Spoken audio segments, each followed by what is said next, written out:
Today on Gun Talk Nation, we've got Travis Gibson with MGM Targets. Travis is a competitive shooter, a gun builder, and a generally really fun guy.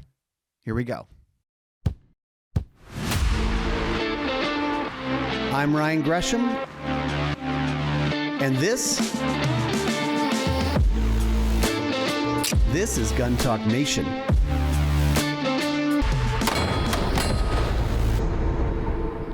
This Gun Talk Nation is brought to you by HI-VIZ Sights, MGM Targets, Remington Ammunition, Guns and Gear Television, Silencer Central, and Range Ready Studios. Welcome into Gun Talk Nation. Today on Gun Talk Nation, a guy who wears many hats. He's a competitive shooter. He also actually works in the gun industry sometimes, I guess. Travis Gibson, MGM Targets. Welcome in, man. Thanks for having me, boss. I appreciate it. Glad to be here. So, yeah, it's good to see you. I mean, I think we see each other at shows. And then, of course, we had Travis as one of our guest competitors, builders on the Build Box show. That was fun. I enjoyed the heck out of that thing. Going into it, it was I had kind of forgotten what it was, what it took to do that kind of work. And when I got there, it was coming rushing back to me really quickly that, yes, I had forgotten what it was like to do some of that work. But I'll tell you, man, I had a great time. That was a complete riot. Well, we thought you'd be fun. Well, you're a fun guy, and I know you're a tinkerer. I mean, something about competitive shooters tend to be tinkerers. What's up with that? It's you're 100% right. And I was just thinking about some of the stuff that I had cobbled together, in the past. The other day I was thinking about this, and I think a lot of the cool thing about the competitive industry, and especially not to diminish what we've got going on now, but like 10 years ago, I went to a job, we were doing a work thing at Fort Riley, Kansas. And the guy that I was meeting there, he's like, bro, you got to come check out this thing, and whatever. He found out I was a 3-gunner. So he was all excited. He's like, you got to come check out this thing. My squad got, it's awesome. And so what it was a Trigicon ACOG with a red dot on the top of it. And I'm like, cool, bro. Been doing that for like 8 years, and it was brand new to him, but just those sorts of things and the innovation that comes from the competitive side of the house out and, into the real world's always cool to see.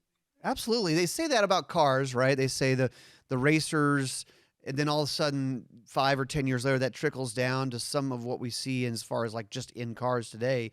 And yeah, I say that about red dots all the time because it's like they're starting to shoot with red dots. They're actually carrying guns with red dots.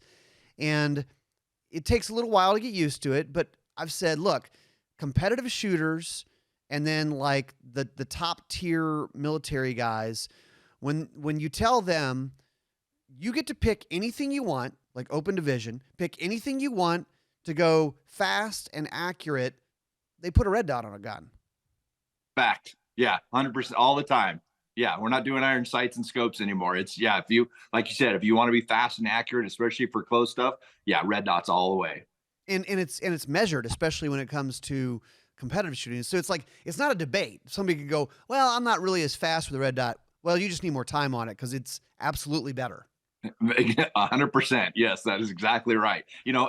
And with that, so when I started shooting pretty serious in like 2004, I think is when it was. And then the red dot started picking up some steam in 2006-ish. You saw a couple of them, but, and to see where we went from 2006 to now, and like even little punk and roller police departments, like where I live out in the, up in the hills, they're starting to get them. Like, it makes me excited to see what's going to be coming in the next 10 years or 15 years, that sort of thing. Yeah, it's cool. And especially certainly for law enforcement, just helping those folks be better at their job.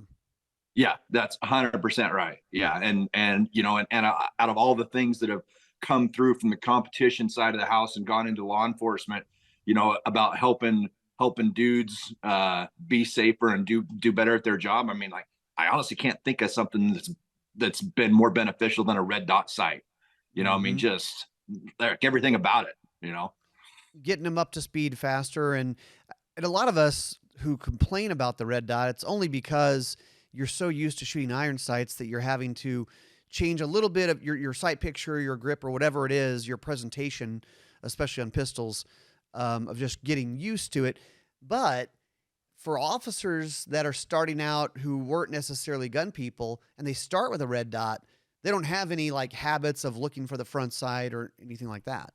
Yeah, 100% right. And I did the same thing. I shot a red dot down at the Area 2 match one year, and I'm like, this thing, it's like it's making me seasick, right? It's just it never sits still. It's always moving. Like even when I want to like really dial in and shoot a long precision target, like I get it to hold still, and so I quit. I quit shooting it for like 3 years, and then Yeah. I'm like, all right, maybe this is going to be a real thing, and we need to pay attention to what's going on here. And so I got back into it, and I'm like, once I gave it a fair chance, yeah, it's yeah, game changer. Is there, Travis, is there anything else that, because you've seen that evolution we were talking about? Well, yeah, dude, we've been doing that for 10 years.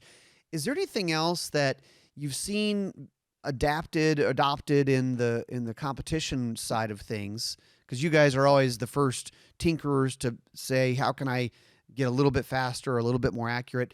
And then now that's trickling into like mainstream gun culture or maybe being used by law enforcement, military, where it wasn't 10 years ago?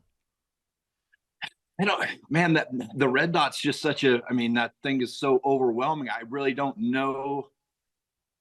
I don't know. I can't think of anything off the top of my head, I guess is the short answer. Is that's going from the comp side over into military and law enforcement. Low power variable optics, That probably was, with, like yeah. a legit one, one power with a, nice bright dot on it that you can see during the day, up to a 1 to 6, or even out to a 1 to 10.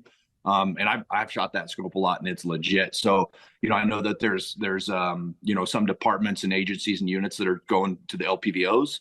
Yeah. But yeah, other than that, I was giving it some thought, and I don't know if I can come up with anything other than that, but I think that's been kind of a game changer.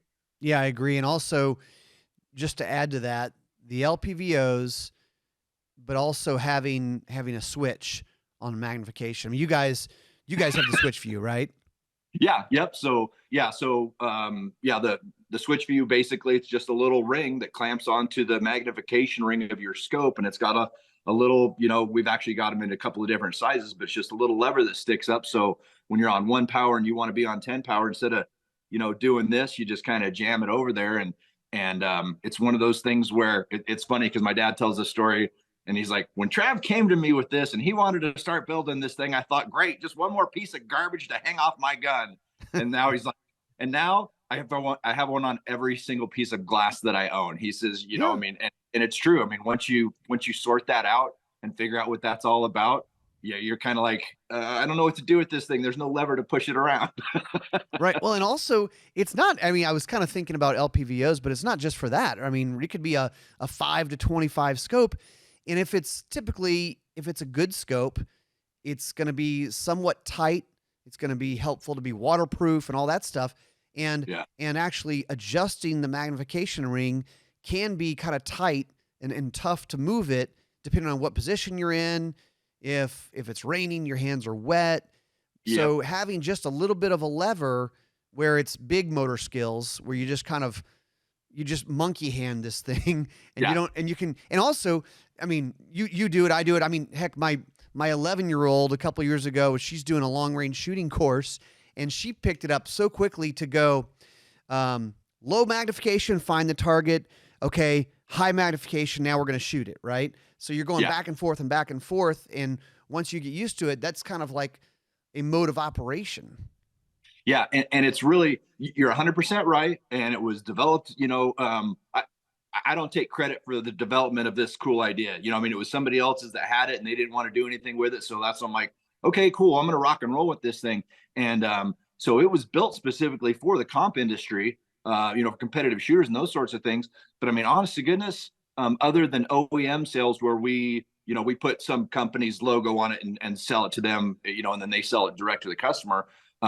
I would be willing to bet our largest customers, hunters.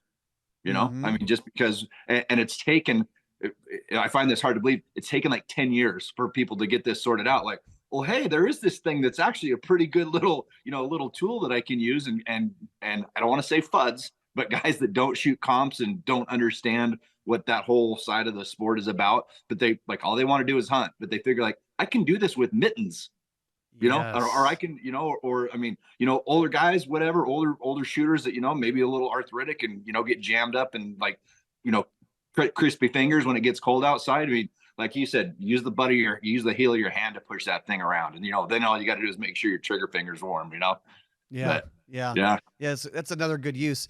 Okay. We're going to take a quick break. And after this, I Okay. want to talk about the latest craze, the latest build, long range 22s. New from Ruger, the Super Wrangler. The Wrangler, single action 22 revolver, but now the Super Wrangler takes it up a notch. You can shoot 22 Magnum with it, and it comes in several different colors. You've got bronze Cerakote, black Cerakote, silver Cerakote, and these are 5.5-inch barrels, so you can reach out and really take advantage of the 22 Magnum. You can learn more at Ruger.com. MGM Targets, they make a variety of steel targets and actually other products as well. One of the newer ones for them is the MLS system, the modular locking system of targets. And it's a very simple system to set up fast, super durable. They've got hanger targets that you can put on a T-post or on a 2x4, and you can get the whole package with different IPSC style plates or just a regular like hexagon plate. But it's a very nice system that's simple to transport and set up. You can learn more at mgmtargets.com. We keep talking about the need for training, and we are offering training now with Range Ready. RangeReadyStudios.com is where you go, and we have a bunch of classes for the last part of the year that we are about to announce. So what you got to do, go over to RangeReadyStudios.com, sign up for the email alerts, and you'll be the first to find out.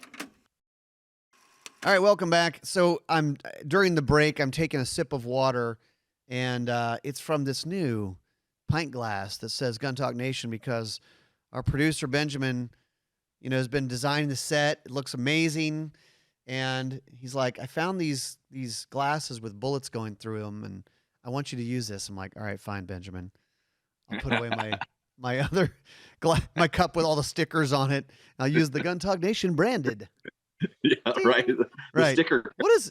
I know you got to put stickers on stuff. Water bottles and coffee cups, man. Yeah.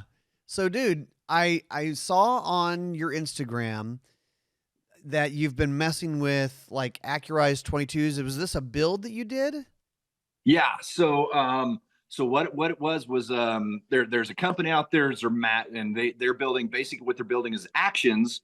And then there's a couple other companies, but I get all my stuff from Proof Research, and they build barrels that screw right into this, right? So they're already chambered, they're already headspace, and all those sorts of things.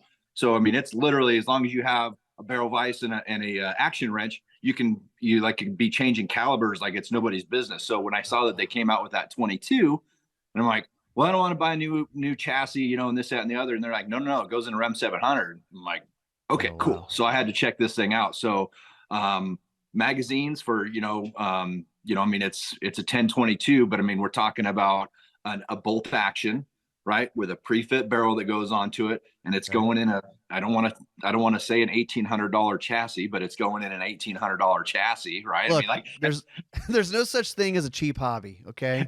right. And anybody listening to this can vouch for that. At this point in the game, we're already off the edge. Might as well just let it go, right? Yeah, that's right.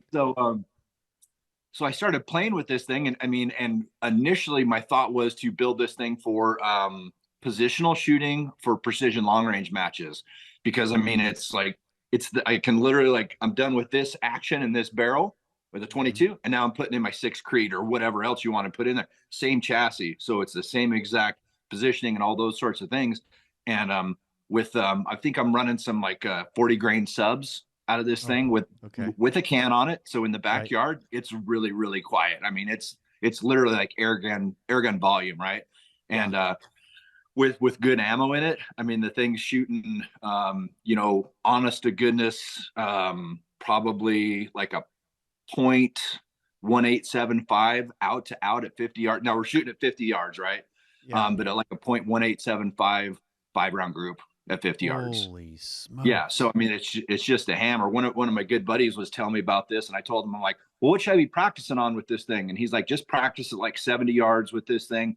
And I said, okay, well, I'm going to do the math. I'm going to shoot like a 0.5 mil target at that distance. He's like, no, no, no, bro, that's gonna be way too big. And so I start doing the math, and I'm like, no, no, and I don't remember what the numbers were. It's like an inch target, right? So I made myself a 1 inch target, and I start doing positional work, and I'm like, yeah, he was right. This is way too big. So I turn the target this way, and so I'm shooting the edge of a 3/8 inch plate at 70 yards is what Because I you need it that's to what be smaller to replicate a 500-yard shot with a six Creed or whatever you're using. yeah, exactly. And he was 100% right. He's like, yeah, bro, it needs to be much, much smaller. So I think when I finally did the math, it was like equated out to like a 0.25 or a 0.3 mil target. So yeah, pretty small, I mean, and the gun's doing its job, so yeah, a lot of fun. That's unreal. What kind of optic? So I'm running the Vortex 4.5 to 27 on it. Oh my gosh. Yeah. At Well, 70 yards. it's 70 yards, right? So it's got all, and part of the reason that I might have the 3 to 18 on there. I don't remember, one of those two, but I mean, it's a big scope, but it's same thing, same exact reticle as I'm running when I'm putting it on a 6 Creed, right? So Yeah. when I want to do a wind hold or a holdover, and the positional work that I'm doing at 70 yards, like it's just for positional work, but I do shoot out the distance, right? So if I want to do holdovers, right? So I'll do this, and I can use the reticle for getting the same holds at distance, just like I would on the 6 Creed. That's cool. So, this is kind of just, I guess, a selfish question on my part because it's something I've thought about. We've got a range here, but we only have 100 yards, so we don't have long distance stuff. And I'd thought about exactly what you're talking about, and also, I mean, MGM targets. You guys are steel target guys. I mean, are there targets that are super small, or how is it difficult to make targets that are super small to sort of replicate at distance? Yeah. So a lot of and I think I've only shot a couple of these 22 matches, and I think the furthest we shot was like 300 yards, and I say only, right? But I mean, you're shooting a 40 grain subsonic bullet, right? But we were shooting like a 12-inch plate, right? So what I've kind of found is, we're not really trying to simulate shooting that long of a distance, but what we're doing is we're making smaller targets that you can shoot between, whatever. I mean, literally 25 yards out to 150, 120, or 175 yards. And we've actually come up with, once I saw this thing kind of coming between the precision 22s and the air guns, which are also very, very competitive head to head against the precision 22s, we've actually got what we call a precision 22 / air gun line of targets. And they're Oh, all, okay. I think we're doing 3/16 inch AR 400 plates. So like your grandkids will be still shooting these things as long as you're just shooting the 22s at them.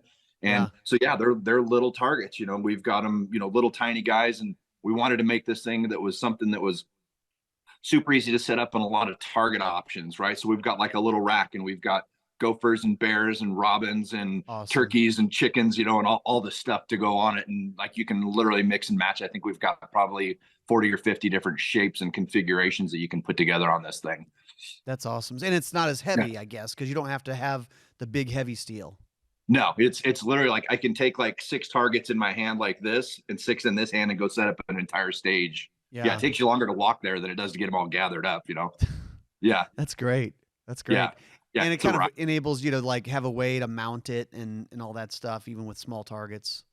Yeah, yeah, exactly. We've got like a hanger that's very similar to our MLS line that just goes on a T post, and then we've got a little dedicated hanger that's probably, I don't know, 16 inches tall, and you can hang 2 targets on that. And then we've got a little plate rack that's got I'm trying to say 8 targets that go on it, and we've got something in the works that we're developing. And I can't remember like.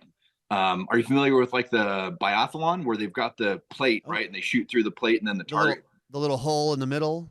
Yeah. So we've got a plate rack just like that where you actually shoot through the hole, but we did, a circle and a square and a triangle and a cross and a star and a bunch of different Oh shapes wow. on there. So yeah, just the same thing. So you shoot through the hole, and then when the target's not there anymore, you got to hit. That's awesome. And Yeah. obviously not something you're gonna want to shoot your 308 at or anything like that. This is only for rimfire. 100%. Yeah, that's exactly right. And even the hand, center fire handgun, you don't want to be shooting at a 9 mil. It's the target will hold up, but if you do it enough, you're either gonna break the target or bend it, or yeah, it's gonna get damaged. Yeah, these are very specific 22 and airgun specific targets. But what a cool way for someone, even if they don't have like a ton of land. I mean, you could have 10 acres or something like that, and you could put together a little shooting range, a little shooting gallery, Yeah, where you can really challenge yourself with rimfire stuff. yeah. At the last place that I lived, we had 2 acres, and I used about 0.75 acres of it, and I had like props that I would shoot off of, like barricades and tank traps and stuff like that, and I could shoot out to 175 yards, and I had 4 different targets that I would shoot out at those distances, so I could do the holdovers and the positional work and all those sorts of things. And literally, like I said, 175 yards I think was the furthest I would shoot. So yeah, Wow, it's super easy. that's Yeah, awesome. That's very cool. yeah, yeah. All right, Travis, we'll take a quick break. When we come back, I want to talk about putting on matches. You've got some experience with that and some of those stories. Silencer Central makes it easy to buy a silencer. They will guide you through the system and really kind of hold your hand through that process. They also make their own silencers, and I shot one recently that I was very impressed by, the Banish 338. I shot it on a 338 Lapua, obviously a pretty big gun, pretty big cartridge, but it was hearing safe. They told me it was hearing safe. I took off my muffs. I was a little skeptical. I shot it, and I was blown away. It works great, and it's actually not a giant suppressor, so it still kind of maintains the same size and weight as their Banish 30, but it's rated for 338. You can learn more at silencercentral.com. When it comes to 22s, ammo makes a big difference. We always say 22 rifles, if you want to get the most reliability, the most accuracy, you have to try lots of different ammo. Along those lines, Remington Ammunition obviously has been making 22 ammo forever, and they are trusted. They have 22 Target 40 grain. They have the Golden Bullet line. They've got the 22 Thunderbolt, 22 Magnum if you're getting into the Magnum world, and then of course other rimfires like 17 HMR. But for 22s, you got to try lots of different ammo. You can check out the whole lineup of Remington 22s at remington.com. There's a new season of Guns and Gear, and this is actually season 15. I can't believe it either. Guns and Gear highlights the latest and greatest in firearms, ammunition, optics, and accessories. We have been filming our butts off for several months, and the new season is about to launch in July, and it's actually going to be on the Outdoor Channel to start out. So you'll find it on the Outdoor Channel on Wednesday nights. And if you have the Outdoor Channel, I advise you to go DVR it. Go look it up now in the guides if you can look that far out. But hopefully you'll tune in to the new season of Guns and Gear on the Outdoor Channel. New from SAUER, well, new last year, I guess. The P322, the most advanced, highest capacity 22 pistol in its class, 21 round capacity.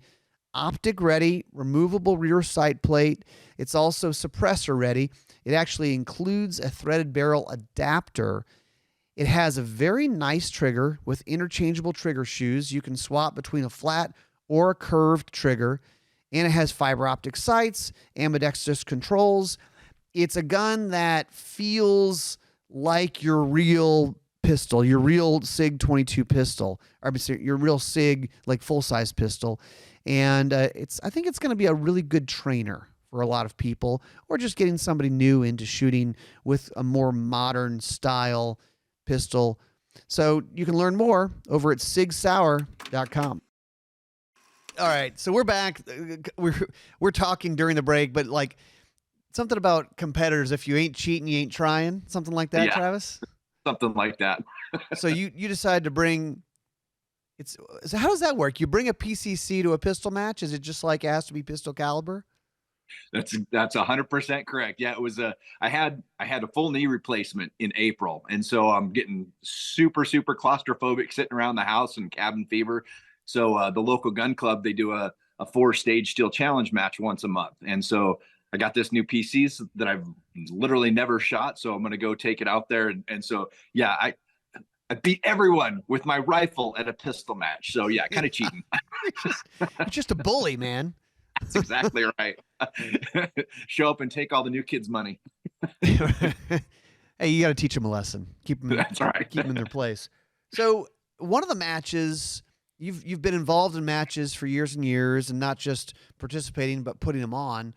I mean, we got to talk about Iron Man. It was people still talk about the Iron Man 3-gun, and it hasn't. You guys haven't done it in years.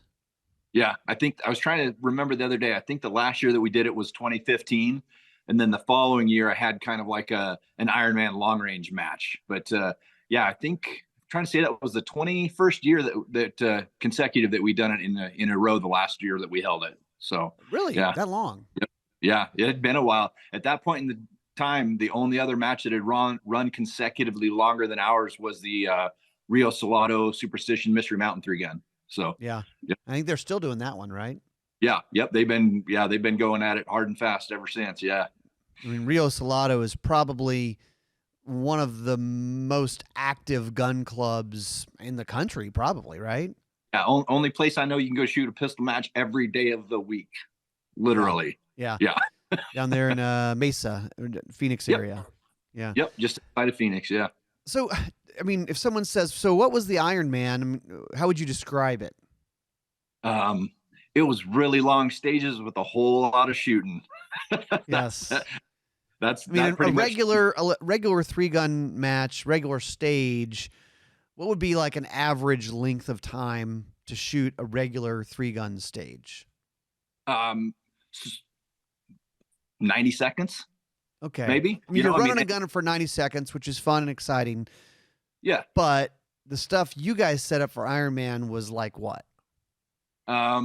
Like I think the last year that we ran it and the stages, I tried to do a really good job of making sure that everybody had a really good time shooting, not just the upper end guys, right? And I wanted the bottom end guys to make sure they could finish every stage. So I think the average time on the gun the last year that we held it, over all the stages was somewhere in the 4.5-minute range. So we go from a minute and a half at normal stages to 4.5 minutes for everybody else, we had I'm trying to say it was a 6-minute par time. So if you weren't done, it was 8 minutes. If you weren't done shooting in 8 minutes, we shut you down and scored in the course of fire as shot. So yeah, yeah, because eventually we have to actually put on this match and move on. that's exactly right. Yeah. I mean, you guys had some fun with that. Talk about some of the interesting obstacles, stages you created here. So funny story. My dad and I, I'm starting to get heavy into shooting and so my dad and I are headed down to Mystery Mountain for the Superstition match one year. And he's like, you know what I think would be cool? And I said, no, what? He's like, a zip line would be cool to shoot from. And I look over at him. I'm like, you're insane. Like, what? No, we're not going to do this. Like somebody's going to end up, falling off the zip line or whatever. The next year we had a zip line. So, yep. That was what kind of kicked things off. I think the tower where you took off was like 30 feet tall. And I think you ended up ziplining like 120 yards, something like that, with your pistol hammering targets all the way down. And I was surprised that we were able to make it as safe as we did, and nobody ever got damaged. Nobody ever had any, incidents on it. So that was kind of a testament to how much effort we put into making that stupid thing work. But we had another thing that we had was like a 20-foot tall tower that you'd climb up and shoot off of. And back in the old days, you had to climb down this old rickety ladder on the clock, which, that's not going to end well, right? So they want to do it fast, and you're telling them, well, don't do it too fast. Like, I don't want you to fall. Right. With the gun that you just got done putting 60 rounds through, right? So it's nice and hot, So I thought, well, I think a safer way to get down there would be if we had just like a big playground slide that we went, that you slid down. So I built this thing. In the first year, I think I had like a severely broken femur, one broken ankle, like some poor dude squashed like 3 vertebrae. Like that thing was way worse than the zip line ever thought about being. So the next year we made more mods to it and got safer as we went. But yeah. Dude, you're not supposed to spray the slide with like Crisco. Crisco, right? Yeah. Well, So with all that being said, we had a big rope like this big that we laid down in the slide, right? So you could take and grab onto it and slow yourself down if you chose. Those people did not choose. There's a reason why insurance premiums are higher for men than women. It's a We're not that fact. bright. That's exactly right. Go fast, break stuff. Yeah, yeah, exactly. But So yeah, those were, we had a couple of years we were able to like dig some big trenches and cover them up and have some kind of dark stages in there that were always a lot of fun. And one of the things that I don't know if we were the ones that actually came up with it originally, but we had bonus targets, right, where we'd shoot out to 1,000 yards, so you didn't have to do it. And I like to say that Iron Man was kind of the catalyst that got more long range bolt guns sold or long range gas guns sold than any other match in the nation. All the other matches combined, because everybody was building guns for this stupid. And there's like 2 stages was all, right. and like every year dude's like, I got this new 260 gas gun. And I got this new, like, then one year's like, I got a 6.5 Creedmoor gas gun, right? Like everybody's Yeah. like, oh, before that, everybody was showing up like a 308 or other stupid crap like that, but yeah, that was another one of those things like we talked about where, guys that are 3-gun competitors are starting to sort out and see what long range matches look like, right? Because they want to make sure that they're spooled up to come and shoot, the bonus stages at Iron Man, Yeah, I mean, most 3-gun matches didn't have that long range, that type of long range. But Yeah. it's funny. You give us a reason, right? I don't need much of a reason, but just a little bit of reason. Well, there's 2 stages, so I probably need to build a new gun. That's exactly right. That's a fact. Yep. Yep. Yeah. What else happened with that match? I mean, I'm sure there are probably too many memories that come up, but I mean, to have a match that's very difficult physically, and then also just ability of shooting and all that stuff. What were some of the takeaways? What would people say when they got done with that match? I need to do more cardio. That was one of them. My trigger finger has never not worked. Yeah. Just stuff like that. And I've never been bleeding out of this many spots when I got done shooting a single stage. And it's one of those things, like you said earlier, guys, for the most part, like, we're gonna go hard, and like you run into stuff, right? You're trying to cut a corner and you catch your leg on a stick. I don't even know what, but just, yeah, it was one of those things where, yeah, like I remember one year, like I got done shooting a stage and I literally unloaded my rifle, showed it to the guy, made sure it was clear. And of course I was the last guy that I shot. So, and I stuffed the muzzle down in the ground and laid on it. Cause I was just like so trashed. Like I could not breathe. Like, are you all right, man? I'm like, yeah, I'll go worry about cleaning this out later. If I get down on my stomach, I'm not getting back up. Yeah. And you're running, you're going as far as you can go, and you're trying to control an 8-pound, rifle or shotgun or whatever. Yeah. There's a lot going on there. Yeah. Yeah. And I consider myself to be a guy that when I go to do something, I'm going to put 110% into it. And the Iron Man was one of the things, like, I had never been more physically spent so many times, in 2.5 days in my entire life than I had, shooting Iron Man. Yeah, like you said, you just wrecked. There's no other way to describe it. Well, I can't imagine. And for you guys are trying to put this thing on. I mean, it's got to be weeks of preparation. Yeah. So we would usually, the match is usually like the first full weekend in June. So that way all the kids that, could get out of, be done with school, and then they could bring the parents could come with them and those sorts of things. And we start setting up Memorial Day weekend. Like, I'd be out there Friday of Memorial Day weekend, setting stages. And in the later years, just kind of, it was really cool because there was just like a following of guys that would come out there and spend, like, that's where they spent 2 weeks of their vacation, was at that stupid match out in the freaking heat and the dust, right? And helping set up stages and, build stages and those sorts of things. And it was just, it was really cool. I was very, very humbled that people would put in that much work for me and for this cool event that I tried to develop. Right. But it was towards the end of it, I got to the point where I didn't have to shoot the match with the staff. Right. So I would make sure that all of these, we had 2 matches, right? So you could shoot a match and then you could work the other match, or vice versa. Okay. And so it worked out really, really good. And it was a good thing and a bad thing. I remember, like, the first year that we did it, I was behind. And so I was trying to hurry and shoot. And I discarded my pistol on a table and it wasn't empty, and got DQ'd literally on the last round of the last stage of my own match. And DQ'd myself twice on the zip line. You know, it's just, yeah, as the guy that's trying to put it on and then go shoot it and you know, try and finish well, there's a lot of work. Yeah. And a lot of just brain power of thinking about all this stuff. Jeez. Yeah. Yeah. No sleep and physically wrecked after, 2 weeks, whatever. Yeah. Well, so you guys are MGM targets. I gotta ask just before we kind of wrap up here, any like favorite targets for you guys right now that you kind of want to make sure people know about? For the we're trying to develop targets you know, that help out the long range matches, right? And so we've come up with what's called our MLS line, stands for modular locking system, and it's got its own tab on the website. 3/8 inch AR 550 plates, no welds, no bolts. Everything is, I mean, it's the target itself is a single piece of laser cut AR 550 plate, you know, and so Wow. super durable, super easy to transport, super easy to set up. So that's, like I said, even if you're just plinking and you've got your own range that you can set up there and just leave it up there, that's a great option for that. The Gunworks match, the NRL match that they just had over in in Wyoming, someplace, I don't even know where it's at. They used all of our steel for that match again this year, and from the feedback that I got, said it was just 100% rock star match. And of course, the guys did a good job with it. But I like to say, you know, like, yeah, we had the targets for that match and it worked good, Yeah. you know. So, but yeah, that MLS line is it's kind of a little bit lower end price wise as well. And it's, you know, I mean, as far as I was concerned, if I'm going to go just stick something out in the desert, that's what I'm taking with me. So, Cool. yeah, Very cool. yeah, yep. Well, Travis, thanks for being on with us today. It's been fun.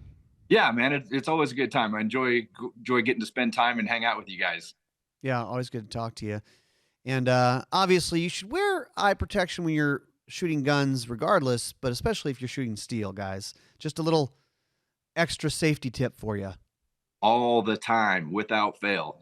Especially if you got your kids out shooting, help them out. Yeah, that's true. And everybody else, even if you're not shooting, should be wearing eye pro. Yeah, exactly. Yeah. Yep. All right, Travis. Thanks, man. Appreciate it.